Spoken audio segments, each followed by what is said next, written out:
Welcome to first Guru TV. సకల విద్యల గురువు అంటే ఆది గురువు శివుడు. అంటే ఈ జగత్తు అంతా కూడా శివమయం. ఆయన తన డమరుకనాదంతో భాషను మూలమైనటువంటి 14 మహేశ్వర సూత్రాలను సృష్టించారు.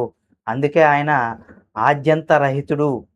యోగ విద్యను, జగత్తును అందించేటువంటి సప్తస్వరాలతో సంగీతాన్ని, తాండవంతో నృత్యాన్ని ప్రాణం పోశారని, అర్ధనారీశ్వర తత్వంతో స్త్రీ గౌరవాన్ని, నిరాడంబరాన్ని, జీవితంతో కూడా ఆధ్యాత్మికతను కూడా చాటి చెప్పారని కూడా చెప్పుకోవచ్చు.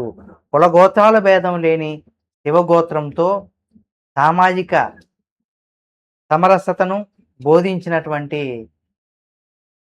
వ్యక్తి పరమశివుడు. ఆయన సుగుణ నిర్గుణ తత్వానికి ప్రతీకగా నిలిచినటువంటి పరమశివుడు విశ్వగురువు అని కూడా చెప్పుకోవచ్చు.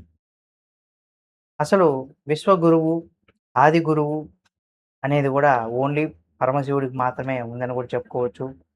కాబట్టి ప్రతి ఒక్కరు కూడా మనకు విద్యపరంగా కావచ్చు, అనేక విధాలు కూడా అంటే ఆది గురువు సకల విద్యలకు ఆది గురువు. అంటే ప్రతి సరస్వతీదేవి కూడా విద్యా ప్రదాయంతనే అయినప్పటికి కూడా సకల విద్యలకు ఆది గురువు మాత్రం శివపరమాత్మ అంటే పరమశివుడు అని కూడా చెప్పుకోవచ్చు.